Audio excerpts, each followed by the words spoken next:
വ്യത്യസ്തനായിട്ടുള്ള സംരംഭകനാണ് നമ്മോടൊപ്പം ചേരുന്നത് തമ്പി നാഗാർജുന. നമസ്കാരം, വെൽക്കം ടു മൂവി വേൾഡ്. എന്താ കൃഷിയൊക്കെ എങ്ങനെ പോകുന്നു?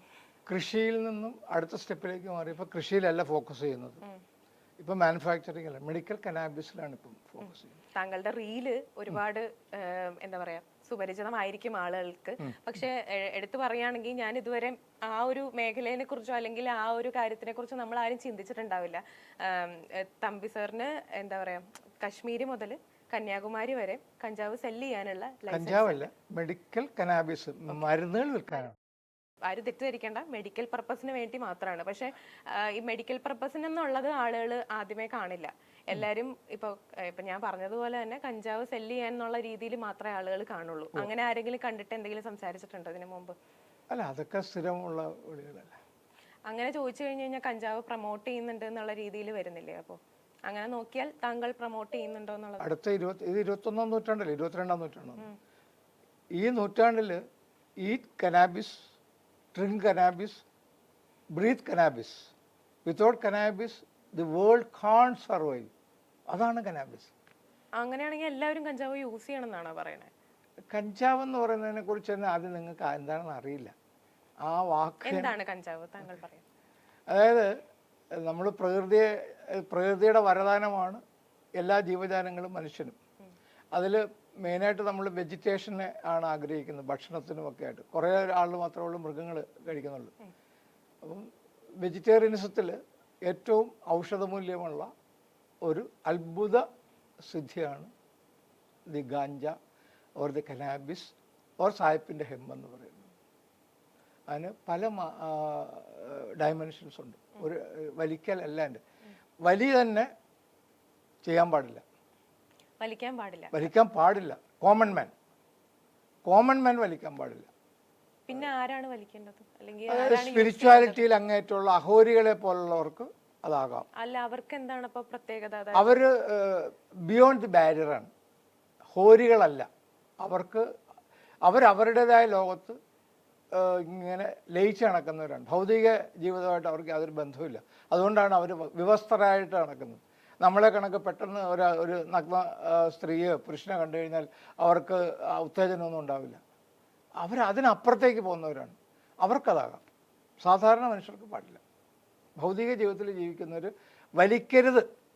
വലിച്ചാൽ സംഭവിക്കുന്നതെന്ന് വെച്ചാൽ അവൻ്റെ ഈ എൻഡോക്രൈൻ സിസ്റ്റം തന്നെ കാർബണേറ്റ് ചെയ്യപ്പെടും. അങ്ങനെ കാർബണേറ്റ് ചെയ്ത് വെച്ചാൽ ഒരു പീക്സ് മനുഷ്യൻ്റെ ഒരു പ്രത്യേകിച്ച് കഴിഞ്ഞാൽ ഇന്നിപ്പോൾ 1 കഴിച്ചു, നാളെ 1.25 1.5 കഴിച്ചു, കുറച്ച് കഴിയുമ്പം അതൊന്നും തികയാതെ വരും. മദ്യപാനികൾക്കൊക്കെ സംഭവിക്കുന്ന അതാണല്ലോ. അപ്പോൾ അതേപോലെ അതിൻ്റെ അൾട്ടിമേറ്റം ചെല്ലുമ്പം ഇത് തികയാണ്ട് വരും.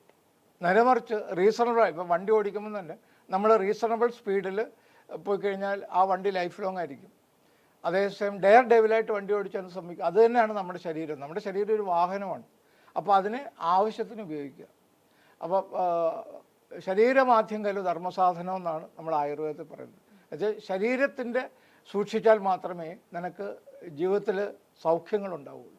അപ്പോൾ ശരീര സൗഖ്യത്തിന് കനാബിസിൻ്റെ ഔഷധങ്ങളും അതിൻ്റെ ഭക്ഷണങ്ങളും വളരെ നല്ലതാണ്. പ്രത്യേകിച്ച് നമ്മുടെ ഒരു ഭാഗ്യം എന്ന് പറയുന്നത്, എനിക്ക് ആയുഷിൻ്റെ ലൈസൻസ് 10-35ഓളം പ്രൊഡക്ഷനുണ്ട്. അതിൽ മദനകാമേശ്വരി ലേഖ്യം എന്നും പറഞ്ഞുകൊണ്ട് സഹസ്രയോഗത്തിലെ ഒരു യോഗമുണ്ട്. അതുപോലെ തന്നെ ആനന്ദ ഭൈരവൻ എന്ന് പറഞ്ഞുള്ള ഒരു 1200 വർഷങ്ങൾക്ക് മുമ്പ് ഉണ്ടായിരുന്ന ഭൈരവാനന്ദൻ്റെ ഒരു യോഗമുണ്ട്. അതിലുള്ള ക്യാൻസറസ് മരുന്ന് ഞാൻ ഉണ്ടാക്കും. 2 ലേഖ്യമാണ്. ക്യാൻസറിനെ തുരത്തുന്നാണോ പറയാം? മിക്കവാറും ക്യാൻസർ എന്ന് പറയുന്നതിന് ആധുനികമായിട്ട് കുറേ അധികം തെറ്റിദ്ധരിക്കപ്പെടുകയും, നമ്മുടെ ബേസിക്കായിട്ട് നമ്മൾ ആയുർവേദത്തിനെ ഞാനൊരു പാരമ്പര്യ വൈദ്യനാണ്. അപ്പം ആദിയിൽ നിന്ന് വ്യാധിയിൽ നിന്നും അന്ത്യം, മനസ്സിലായോ നോക്കുമല്ലോ? ടെൻഷൻ, ആങ്സൈറ്റി, ഡിപ്രഷൻ, എല്ലാ അസുഖങ്ങളും വരുന്നത് നമ്മുടെ പഞ്ചേന്ദ്രിയങ്ങൾ കൂടുതലുള്ള ഉത്കണ്ഠയാണ്. എനിക്ക് അങ്ങനെ സംഭവിക്കുമോ, ഇങ്ങനെ ആ ആങ്സൈറ്റി കുറച്ച് കഴിയുമ്പോഴത്തേക്ക് അകത്ത് ഉള്ളിലേക്ക് പോകും. ആ ആങ്സൈറ്റിയെ നമുക്ക് എലിമിനേറ്റ് ചെയ്യാൻ സാധിച്ചില്ലെങ്കിൽ അതെന്ത് പറ്റും? ആദ്യം വ്യാധിയായിട്ട് മാറും. അപ്പം നമുക്ക് പെട്ടെന്ന് കണ്ടമാനം ഭക്ഷണം കഴിക്കുന്നു, ആ ഭക്ഷണം ദഹിക്കുന്നില്ല. അപ്പം നമ്മൾ ഭക്ഷണം കഴിച്ച് കഴിഞ്ഞാൽ കംഫർട്ട് ലെവലിൽ പോയി. അപ്പോൾ അവന് ഗ്യാസ് വരുന്നു, പിന്നെ കിടക്കണമെന്ന് തോന്നുന്നു, ഓടണമെന്ന് തോന്നുന്നു, കക്കൂസി പോകണമെന്ന് തോന്നുന്നു. അപ്പോൾ അത് വ്യാധിയായി. അത് വേണ്ട രീതിയിൽ കൂടെ അതിനെ മാനേജ് ചെയ്യൽ എന്ത് പറ്റും? കുറച്ച് നാളിനുള്ളിൽ അവൻ അന്ത്യം തേടും. അപ്പോൾ വാറ്റ്, നീറ്റ്, ഊറ്റ് 3 മരുന്നുകളേ ഉള്ളൂ ലോകത്ത്. എന്തൊക്കെയാ? വാറ്റ്, നീറ്റ്, ഊറ്റ്. ഊറ്റ്. വാറ്റെന്ന് പറഞ്ഞാൽ ഡിസ്റ്റിലറി. അപ്പോൾ നമ്മൾ പറയുമ്പോൾ എല്ലാവരും സ്റ്റോറി അറിയുള്ളൂ, ഹിസ്റ്ററി അറിയില്ല നമുക്ക്. അപ്പോൾ നമ്മൾ ഇപ്പോൾ ഹോമിയോ ആണ് വാറ്റെന്ന് പറയുമ്പോൾ പെട്ടെന്ന് ഓർമ്മ വരുന്നത്, അല്ലെങ്കിൽ വാറ്റുകാരായും. അപ്പോൾ നമ്മൾ ഉടനെ ഡോക്ടർ ഹാൻമാനെയാണ് പിടിക്കുന്നത്. അദ്ദേഹം അല്ല ശരിക്കും ഈ ഹോമിയോയുടെ സൃഷ്ടാവ്. രാവണനാണ് അർക്കശാസ്ത്രം ഉണ്ടാക്കി. അതായത് ലോകത്തെ തന്നെ ആദ്യത്തെ പീഡിയാട്രിക് സർജൻ, അല്ലെങ്കിൽ അതിൻ്റെ ആചാര്യൻ എന്ന് പറയുന്നത് രാവണനാണ്. അപ്പം നമ്മൾ ധരിച്ചു വെച്ചേക്കുന്നതും നമ്മൾ അറിയുന്നതും പലതും കോർ സാധനങ്ങളല്ല. മനസ്സിലായി? നമുക്ക് പരിമിതികളുണ്ട്.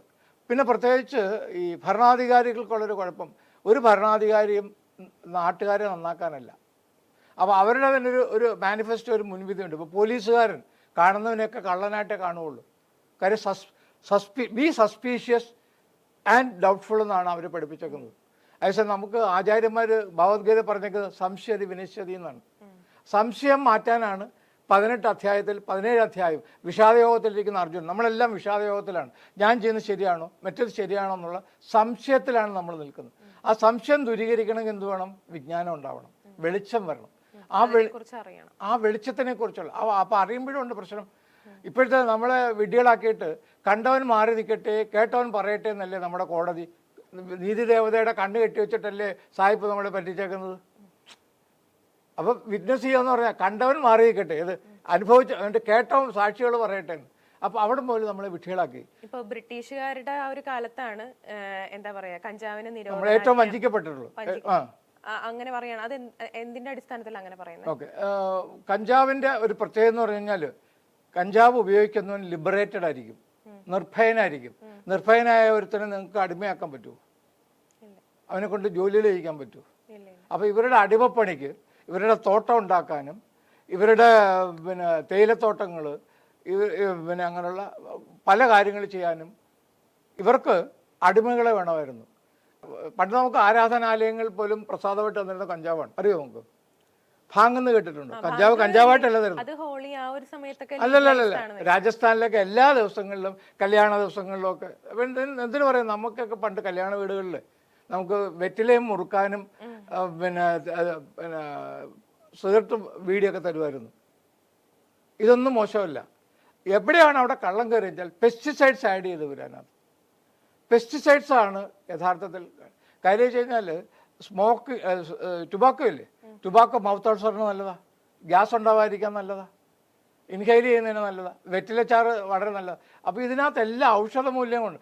അമിതമായാൽ അമൃതം വിഷമെന്ന് തന്നെ ബേസിക്കായിട്ട് നമ്മളെ പഠിപ്പിച്ചിട്ടുണ്ടല്ലോ. അപ്പോൾ ഇവര് എക്സ്ട്രീമിലേക്ക് പോകും. അതുകൊണ്ടാണ് ഞാൻ വലിക്കരുതെന്ന് പറയുന്നത്. ഇപ്പോൾ ഇത് ലീഗലൈസ്ഡ് ആക്കണം എന്നാണോ പറഞ്ഞു വരുന്നത്? അല്ല, ആയിരിക്കും. ഇവിടെ ഇപ്പം കേരളത്തിൻ്റെ ഒരു പ്രത്യേകിച്ച് വെച്ച് കഴിഞ്ഞാൽ കേരളത്തിൽ നാളിതുവരെ ഭരിച്ചിട്ടുള്ള എല്ലാ ഭരണാധികാരികളും നാട്ടുകാർ നാറികൾ, അല്ലെങ്കിൽ പൊതുജനം കഴുത എന്നും പറഞ്ഞിട്ട് അവരെ സുഖിപ്പിച്ചുകൊണ്ട് അവരെ നശിപ്പിച്ചിട്ടുള്ളതാണ്. അത് ഇയാൾ മാത്രമല്ല, ഇപ്പോൾ ഇരിക്കുന്നവർ മാത്രമല്ല. പണ്ടൊരു ആന്റണി ഉണ്ടായിരുന്നു, ആദ്യമായിട്ട് ചാരായം നിരോധിച്ച അയാളാണ്. എത്ര ആൾ ആത്മഹത്യ ചെയ്ത്. പണ്ട് എൻ്റെയൊക്കെ ഒരു 40-50 വർഷത്തിന് മുമ്പ് 300 രൂപ 200 രൂപയൊക്കെ ഒരാളുടെ ശമ്പളം. ആ 100 രൂപ 200 രൂപ ശമ്പളം കിട്ടുന്നവൻ ഒരു പൊടി എന്നാണ് തന്നെ പറയുന്നത്. 10 രൂപ എടുത്തൊരു പൊടിയും 2 രൂപ എടുത്തൊരു കോഴിമുട്ടയും മേടിച്ച് കഴിച്ചാൽ ബാക്കി എൻ്റെ കാശ് വീട്ടിലെത്തുമായിരുന്നു. അപ്പോഴാരോ പറഞ്ഞു ചാരായം നല്ലതല്ല എന്ന് പറഞ്ഞു, ചാരായം നിരോധിച്ചു. അപ്പോൾ എന്ത് പറ്റി? അധപ്പതനത്തിലേക്ക് പോയി. പിന്നെ കള്ള് സിദ്ധമായ ഒരു ഔഷധമാണ്. ഇന്നത്തെ ഈ നിങ്ങൾ ഉൾപ്പെടുന്ന തലമുറയുടെ പ്രശ്നം അറിയോ? നിങ്ങൾക്ക് ഡൈജസ്റ്റീവ് സിസ്റ്റം വർക്ക് ചെയ്യുന്നില്ല, ഗട്ട് ബാക്ടീരിയ ഇല്ല. അറിയോ? കാര്യം ആൻറ്റിഡോട്ട്സ് കഴിച്ച് പുതിയ വരുന്ന ജനസിന് ദഹിക്കണമെങ്കിൽ പോലും മരുന്ന് കഴിക്കേണ്ട ഗതികേടിലാണ്. ഏറ്റവും നല്ല ഔഷധമാണ് കള്ള്. കള്ള് നല്ല ബാസിലസ് ബാക്ടീരിയ ഉണ്ടാക്കും. അപ്പോൾ ഏറ്റവും ശുദ്ധമായ സാധനങ്ങൾ മാറ്റിയിട്ട് ഇപ്പം മേശപ്പുറത്ത് ഇരുന്ന കള്ള അതാണോ നമ്മൾ കഴിക്കേണ്ടത്? അപ്പം നല്ലതിനെ ഇല്ലാതാക്കിയിട്ട് മോശമായതിനെ നൽകി ഇതാണ് നല്ല. ഇപ്പം ഈ കഞ്ചാവ് നിരോധിക്കണം, അല്ലെങ്കിൽ എന്തിനാ ഇവർ എത്രയോ കുട്ടികളെ പിടിച്ചവരകത്തിട്ടേക്കുന്നത്?